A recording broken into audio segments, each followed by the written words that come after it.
Welcome to the Doug and Commish Show. Special guest today, Mike Ritchie from Nappy Headed Foe. Mike, we're really glad to have you here. We hope you're enjoying the league so far this year. Obviously, a great addition. Always involved, funny comments. Doing pretty well this year. So, welcome to the show. Thank you. Good to be here. Love the league. Commissioner's a great commissioner. Best fantasy football league in the world. Oh, we like that. That's what we like to hear. That's what the fans like to hear. Well, anyway, we're going to go ahead and go right into the matchups. And the first matchup that we're dealing with is Toilet Paper, who's 3-5, and Soldier, who is 4-4. Now, Mike, I'm going to give you the quarterbacks. Who would you take in this matchup and why? This is an easy one this week. Tom Brady. Going against Miami. Brady's on fire. No reason to let up this week. Miami has given up a ton of points. Yep. Given up a ton of points to Drew Brees a couple weeks ago, and Sanchez even got a few points last week. I give it to Brady. Ben Roethlisberger's going into Mile High. They have a great pass defense. Doomerville's going to get a couple sacks on him, maybe cause a fumble. He'll turn the ball over a few times. I give the edge to Brady. All right, Steven, do you have any additional thoughts on the quarterback? Only that I agree with the nap. Tom Brady's going to have an excellent day, as he always does against Miami. Yeah. Let me throw in one thought, though. Ben Roethlisberger did have one extra week to prepare for Denver. Maybe to take that into consideration. But he's got some good game tape on Denver now that they finally got a loss last week. Yep. So, but I agree with you guys. I think Tom Brady's going to be out for revenge, and same thing with Belichick. Steven, let's go with you with the running backs. You got Brandon Jacobs and Rashard Mendenhall on the toilet paper side of things. And the Soldier versus has Lawrence Maroney and Reggie Bush. I mean, what do you think? Well, Douglas, I'm going to give the edge to the toilet paper. I don't really love Brandon Jacobs in his matchup or Mendenhall, but I just despise what's going on over on the other side with no Adrian Peterson. He traded Mendenhall away. Now Mendenhall is going to have a revenge game against the Soldier, even though he's going up against Denver. I'm going to give the edge to Jacobs and Mendenhall. Reggie Bush blows. All right. What do you think? Any different thoughts there? Reggie Bush does blow. You've had him on his team. That's what I was wondering. Give us any insight. We don't see eye to eye. Bush only plays when he feels like it. Yep. And he is playing Carolina this week. I mean, they're not that great against the run, but he does have a couple touchdowns the last couple weeks. But he's only getting a couple carries here and there. So I'll give it to toilet paper. I think that Brandon Jacobs has a breakout game here, and here's the reason why. About time. They give up the San Diego Chargers give up over 20 points to fantasy tight end or to fantasy running backs, and so I really think that Brandon Jacobs at this point in time is probably going to have to have a breakout game sometime, right? And I don't see why this couldn't be the game that he does that. I do, however, see Mendenhall. I see him getting stoned this week. Yeah, really. I see Roethlisberger putting up decent numbers, and Mendenhall getting. Denver's pretty staunch. Right. All right, wide receivers. What do you think of the wide receivers there? Got Roddy White, Wes Welker, Marcus Colston, and on the other side of things, where Kevin's some technical difficulties. Devin Hester, Mike Wallace, and Steve Smith. Well, you got Welker with Brady again. Welker has torn it up the last 3 weeks, getting all kinds of points.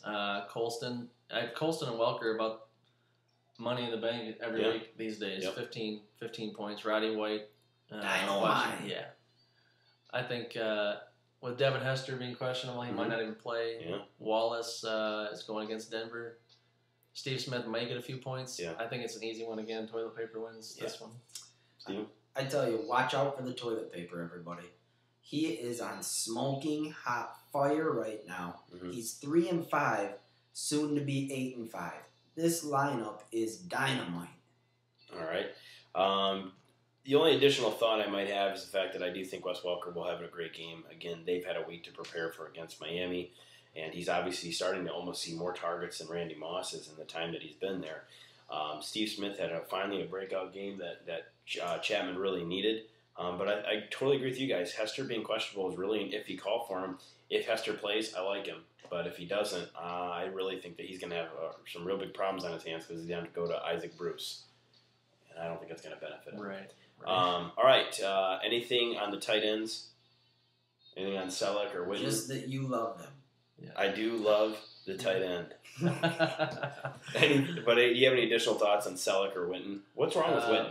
Seriously. Witten just I guess you could say he's due. Maybe he's going to get his touchdown this week. Yeah. But Selleck's really been putting up some decent numbers besides the Washington game. Yeah. So I give the advantage to Dan on this one. Okay. Selleck It's also, I mean, the style of offense, right? I mean, Philadelphia with Mr. Selleck, they play the wet toast. You run 2 yards, turn, and hope for the best. Versus in Dallas, they play long ball a little bit with Williams and Austin. It's a different style of offense. Throw some out to you. I think the roles reverse this week, and I think Witten has a better game than Brent Selleck. And here's the reason why. I don't like Look at the stats at the tight ends against Philadelphia. That's all I'm going to say. It doesn't matter who it is; they're doing well. Okay. So I think the roles reverse, and I actually think that Witten's going to have a better game. He might have his 1 to 2 touchdowns. What about the QB for the Cowboys is in prime time? Yep, and I think it's going to make him even want to rely on Jason Witten even more.